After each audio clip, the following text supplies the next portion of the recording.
She tried to discredit him on live TV. His response changed everything. The email came late in the afternoon. A short formal message from the producers of The Morning Exchange, one of the most watched talk shows in the country. They wanted Darius Bell, tech entrepreneur and CEO of Enovis, to be a guest on their upcoming segment about diversity in business. Darius had seen this play before, a mainstream platform suddenly remembering black entrepreneurs exist, trotting them out for a few minutes of applause before moving on to the next trending topic. But this was different. Enovis wasn't some upstart. They had just secured a multi-million-dollar defense contract, outbidding some of the biggest names in the industry. That wasn't luck. That was 2 decades of relentless work. Still, he hesitated before accepting. Something felt off. His assistant, Tasha, picked up on his hesitation. "You sure you want to do this?" You know how these shows are. They love a success story, but they love tearing one down even more. Darius leaned back in his chair. "I'll handle it. Besides, it's national exposure. Let's see what they have to say." Tasha exhaled, shaking her head. "Just don't let them bait you." He nodded, though deep down he knew the game. If this interview was a setup, they were playing chess with the wrong man. The morning of the interview, Darius arrived at KXNT Studios in Los Angeles. The air in the green room was cool, sterile. A young producer greeted him, barely looking up from her clipboard. "Mr. Bell, thanks for being here. We'll mic you up in 5. No small talk, no warm-up. Just in and out, like a transaction." As he sat in the makeup chair, an assistant powdered his face with practiced indifference. The monitor on the wall showed the live broadcast of the show. A panel segment on celebrity scandals, followed by a cooking demo, then a transition card. Coming up next, the black tech boom. Is it talent or special treatment? Darius clenched his jaw. So this was the angle. But if they thought they had the upper hand, they were in for a surprise. But he wouldn't realize just how far they were willing to go. The set of The Morning Exchange was designed to look inviting. Soft blues and golds, a glass coffee table between the host's chair and the guests. Cameras hovered like silent observers, capturing every movement, every expression. Darius adjusted his suit jacket as he took his seat across from Madeline Roy, the show's lead anchor, a seasoned journalist with a reputation for asking tough questions. She smiled, but it didn't reach her eyes. "Darius Bell," she began, her voice smooth, practiced. "CEO of Enovis, a true American success story." Darius gave a polite nod. "Appreciate you having me." She leaned in slightly, flipping through her cue cards. "Now let's get right into it. Your company recently landed a $200 million government contract, beating out some of the biggest names in tech. That's impressive. Darius knew this game. Build him up first, make it seem like they respected his achievements." He gave a measured response. "It was a long process, but yeah, we put in the work. We developed a security encryption system that outperformed our competitors. Simple as that." Madeline crossed her legs. "Some have called it groundbreaking." A subtle pause. "But others have raised questions." Darius didn't flinch. "Questions?" She picked up a card, reading aloud. "Some industry experts say Enovis benefited from certain federal diversity incentives. That companies like yours have an edge in these contracts because agencies are looking to diversify their vendors, that perhaps this wasn't just about being the best, but about meeting a quota." There it was. The real reason he was here. Darius let a beat pass before he responded. "I've heard that argument before. It's funny, though. When a black entrepreneur wins, it's special treatment. But when a legacy firm run by the same families for generations lands those same deals, nobody questions it." The air in the studio shifted. The producers off camera glanced at each other. Madeline held her ground. "So you're saying race played no role at all in your success?" Darius chuckled, shaking his head. "Let me ask you this. When SpaceX won its NASA contracts, was it because Elon Musk met a diversity quota? When Jeff Bezos landed government deals for Blue Origin, was it because of his background? Or do we only ask that question when the CEO looks like me?" Madeline's expression barely flickered. "So you don't believe these diversity programs help?" Darius folded his hands. "They help level the playing field. But what people don't realize is the playing field was never level to begin with." But Madeline wasn't done yet. She had something else up her sleeve. Madeline's smile sharpened like a blade hidden in silk. She glanced at her cue cards, then back up at Darius. "Well, Darius, let's talk about that playing field you mentioned," she said, her tone shifting from polite curiosity to something a little colder. "You grew up in Birmingham, Alabama. Single mother, public school. Worked your way up from nothing. That's inspiring." Darius gave a slow nod, sensing where this was going. Madeline continued. "But here's what some might wonder. How does someone with no Ivy League background, no deep family connections, go from a struggling neighborhood to securing contracts that billion-dollar corporations failed to land?" She let the question hang in the air. The implication was clear. How did you get here? Did someone pull strings? Darius tilted his head slightly as if considering his words carefully. "It's called work, Madeline. Some of us don't have generational wealth or country club networks to fall back on, so we build from the ground up." Madeline gave a small nod, like she was hearing him, but she wasn't listening. "But surely you had help along the way," she pressed. "Maybe a mentor, a program, something that gave you an extra push?" Darius exhaled quietly. "Yeah, help came in the form of working 3 jobs while getting my engineering degree. Help came in the form of sleeping in my office while I built my first software prototype because I couldn't afford rent. That's the help I got." Her lips pressed together for a fraction of a second. The producers standing behind the cameras were locked in now. Madeline shuffled her cue cards again. "And yet, some would argue that black entrepreneurs today have more opportunities than ever before. That programs like affirmative action, minority business grants, and government incentives exist specifically to open doors that weren't open decades ago." Darius leaned forward slightly, resting his elbows on his knees. "You know what's funny? When a black business owner succeeds, people always ask what programs helped us. But nobody asks which old money bank helped fund a white-owned startup. Nobody asks which family connections got them into Stanford or which golf buddy invested in their company." He let that sink in for a second before continuing. "The truth is, success isn't handed out in some lottery. People like me had to be twice as good just to get a seat at the table." A visible shift in the room. The quiet tension of an audience realizing they were watching something real unfold. Madeline, however, didn't blink. Instead, she smiled the way a chess player smiles when they think they've just cornered their opponent. "That's an interesting perspective," she said, voice smooth as glass. "But let's address another factor, perception." She turned slightly toward the cameras. "Darius, you present yourself as a self-made success, but let's talk about the public perception of your story. Some say that black entrepreneurs get an unfair advantage when it comes to media attention, that the narrative of overcoming struggle is more marketable than the thousands of white business owners who work just as hard but don't get the same headlines." Darius let out a quiet chuckle. "Oh, so now we get too much attention?" Madeline kept her polished smile, but a slight shift in her posture gave her away. She wasn't expecting him to laugh. "You're telling me that in a world where 90% of Fortune 500 CEOs are white men, where major tech funding still overwhelmingly goes to white-owned startups, the real issue is that people like me get too much press?" Madeline tucked a loose strand of hair behind her ear. "I'm just pointing out that in today's climate, some people feel there's pressure to highlight diversity over pure merit." Darius exhaled, shaking his head. "Merit, right." He glanced briefly at the cameras, then back at her. "Let me ask you something, Madeline. Do you really think that if I wasn't exceptional at what I do, I'd be sitting in this chair right now?" Her lips parted slightly, but before she could respond, he kept going. "You think I got here because I played the diversity card?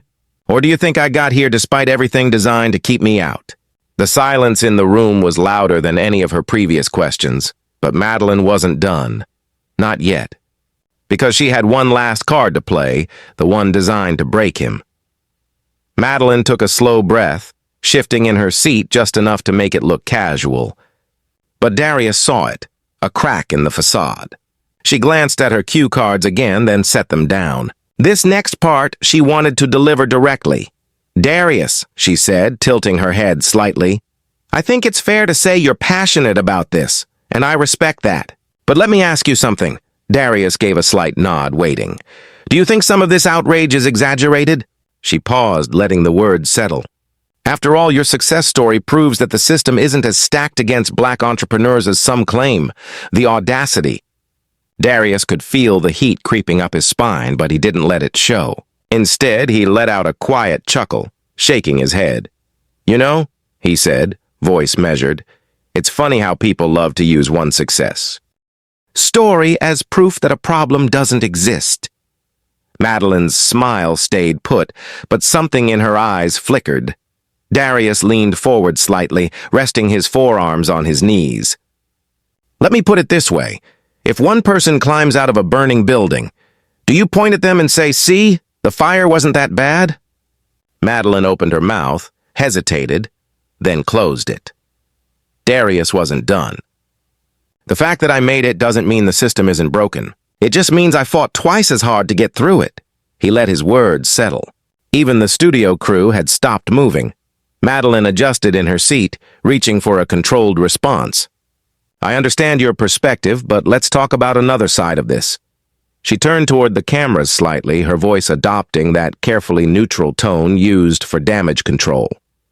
"Some might say your frustration isn't really about race," she continued, "that it's about resentment toward larger corporations. After all, you've publicly criticized big tech companies for not hiring more diverse executives." Darius tilted his head. "Resentment? No. Accountability? Absolutely." Madeline pressed her lips together for a beat.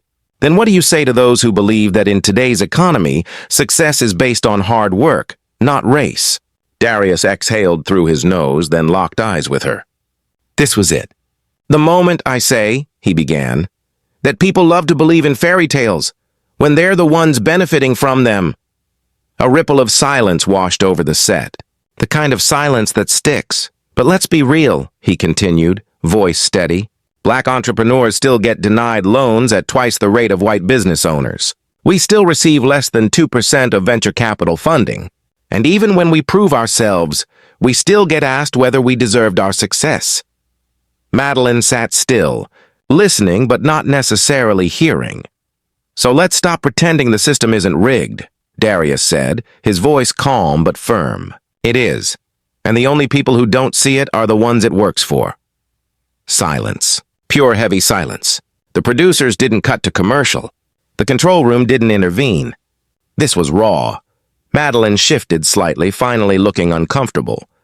She opened her mouth to speak, but Darius wasn't finished. Because this was the moment that would send shockwaves across the country. Madeline cleared her throat, glancing briefly at the off-camera producers. But there was no rescue coming. She had walked into this, and now she had to sit in it. Darius adjusted his watch, letting the silence linger just long enough to make people squirm. Then he leaned back in his chair, exhaling. "You know what the real problem is?" he said, his voice quieter now but somehow heavier. Madeline hesitated. "What?" Darius didn't blink. "The bar isn't in the same place for everyone." She shifted slightly. "Meaning?" "I mean," Darius said, "a mediocre white man can fail upwards in this country. But a brilliant black man has to jump through flaming hoops just to get a shot." A producer off camera cursed under their breath. They knew this was going viral. Darius kept going.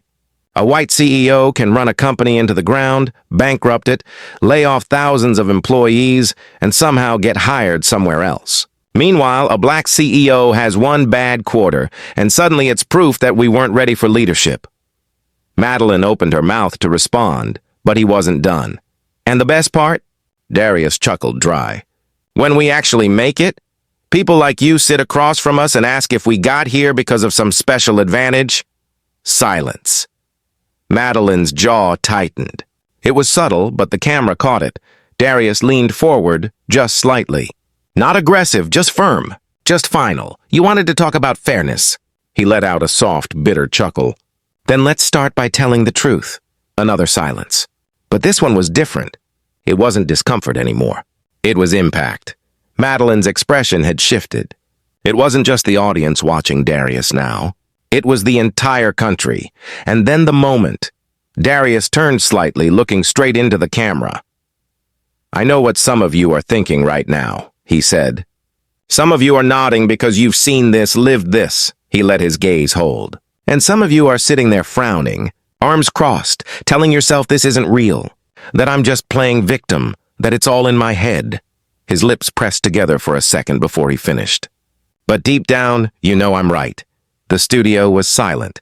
No one breathed. And then, "All right, we need to take a quick break." The producer's voice crackled over the speakers. Madeline forced a polite smile. "We'll be back with more after this." The cameras cut. But the damage was done. Within an hour, clips of the exchange were everywhere. But the real storm was only beginning. The clip hit social media like a wrecking ball. By the time Darius was in his car, his phone was blowing up. Texts, missed calls, notifications flooding his screen. Twitter was on fire. Darius Bell just exposed the media bias on live TV. This was powerful. Ashtown. Truth hurts. The way he looked into the camera and called out America. Chills. Darius Bell was right, but not everyone saw it that way. Here we go again. Another successful guy pretending to be oppressed. Cry me a river. Stop the victim mindset. Wow, this guy just proved why people don't like hiring activists. Play the race card all you want, but hard work speaks louder. Merit matters. Cable news picked it up within the hour. Some called him brave. Others called him angry and combative. By lunchtime, the Morning Exchange released a carefully worded statement. "We value open dialogue and diverse perspectives. While today's discussion became more intense than expected, we stand by our commitment to fair conversations." Darius laughed when he read it. Fair. Right. His assistant, Tasha, called him, her voice half laughing, half exasperated. "Do you realize you just set the internet on fire?" Darius rubbed his temple. "Wasn't exactly my plan." "Well, congrats. You just became the most talked about entrepreneur in America." He didn't respond. He knew what came next. Because viral moments don't stay just moments. They become battlegrounds, and the next 48 hours were about to get messy. But this wasn't just about him anymore. By the next morning, the story had exploded beyond social media. Cable news anchors debated it on live television. Opinion pieces flooded every major publication. Everyone had an angle. Fox News.